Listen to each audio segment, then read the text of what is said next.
Welcome to my channel. मैं आज आको एटा नतुन भिडिओ লৈ उपस्थित হৈছো। मैं आज আপোনালোকক দেখুৱাম আদা কেনেকৈ ৰুৱে। আদা ৰুৱাৰ বিষয়ে মই আপোনালোকক দুই এটা মান কথা জনাম। তাৰ আগতে মই এই কৰোনা ভাইৰাছৰ বিষয়ে দুই এটা কথা জানিবলৈ আপোনালোকক ভিডিওটোৰ মাধ্যমেৰে মই আপোনালোকক দেখুৱাম। হে মোৰ চেনেলটো সাবস্ক্ৰাইব কৰিব, শেয়াৰ কৰিব আৰু লাইক কৰি দিব। তেনেহলে আহক ভিডিওটো আৰম্ভ কৰো। সাবধান, আৰম্ভ হৈ গল চাইনিজ কৰোনাৰ হোম ডেলিভাৰী। প্ৰতিটো মুহূৰ্ততে সজাগ হৈ থাকক। আপোনাৰ জেপত থকা 500 টকীয়া নোটখন হ'ব পাৰে কোভিড-19ৰ বাহক। ইয়াতে আদা লগৰ কাৰণে মই ৰেডি কৰিছো মাটি। এই চাইলক মই কেনেকৈ ভেটি আকাৰেৰে বনাইছো। এনেকৈ লাইন লাইন কৰি এক লাইনত এটা ভেটি তিনিটাকৈ আদা ইয়াতে লগোৱা হৈছে। মই এইখিনি আৰু লগাম, অলপ বাকি আছে আৰু এনেকৈ মই লাইন লাইন ভেটি বনাই পেলাই লগাইছো। ইয়াতে কেইটামান লগোৱা হৈ গ'ল, চাব পাৰে। মই লগাইছো কেনেকৈ এইটো খেৰ ঢাকি দিয়া হৈছে লগাই পেলাই। চাই লওক আদা ইয়াতে টোটেল 22 কেজি লগোৱা হ'ল।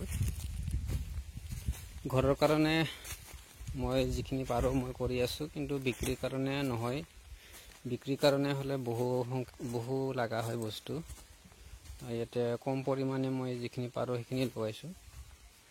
ইয়াতে ছয়টা ভেটি বনোৱা হৈ গ'ল। 6টা ভেটিত মই লগাই ওপৰত এনেকৈ খেৰ ঢাকি দিয়া হৈছে। খেৰ ঢাকি দিলে বস্তুটো মাটিটো ঠাণ্ডা হৈ থাকে, জিপ হৈ থাকে আৰু সোনকালে যাতে ইয়াতে ঘাঁহ গজিব নোৱাৰে, তাৰ কাৰণে এইটো খেৰটো ওপৰত দিয়া হৈছে মাটিটো জিপ ৰখাৰ কাৰণে। এনেকৈ লগাইছো মই। ইয়াতে 22 কেজি মই লগোৱা হ'ল। 22 কেজি আদা মই লগোৱা হ'ল।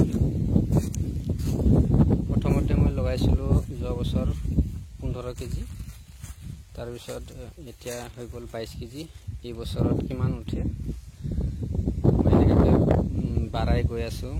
আজিকালি যিহেতু বিধানৰ দাম 50 টকালৈকে যাই আছে, সেয়েহে মই যোৱা বছৰৰ বিধানৰ কাৰণে যিখিনি কিনিলো তাৰ পৰা যিখিনি উৎপাদন পালো মই সেইখিনি বিক্ৰী কৰা নাই। গোটেইখিনি মই বস্তু ৰাখি থৈ দিলো। 22 কেজি মই পালো।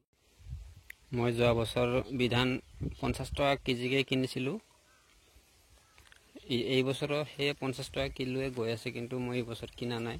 সেই যোৱা বছৰ যিটো মই কিনিলো তাৰ পৰা এতিয়া 22 মোটামুটি 25 কেজি মান পাইছিলো। তাতে কিছুমান ঘৰতে খালো আৰু অলপ ৰাখি থোৱা হৈছে। বাকিখিনি 22 কেজিটো মই ইয়াতে লগাই দিলো। আকৌ ইফালে অকমান হালধি ঘৰৰ কাৰণে হালধি লগাম, টাৰমাৰিক হালধি ঘৰৰ কাৰণে লগাম। আকৌ ইয়াতে লগাম। মই বনাই থৈছো।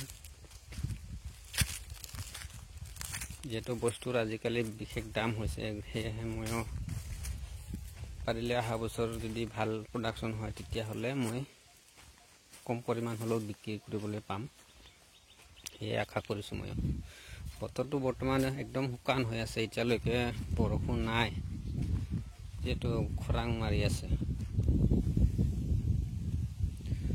আশা কৰোঁ সকলোৱে চাব ভিডিঅ'টো আৰু শ্বেয়াৰ কৰিব, চেনেলটো ছাবস্ক্ৰাইব কৰি থৈ দিব আৰু বেল আইকনটো প্ৰেছ কৰি থৈ দিব, যাতে কেতিয়াবা আকৌ নতুন ভিডিঅ' আহিলে আপোনালোকৰ ফাৰ্ষ্ট আপুনি দেখিবলৈ পাব।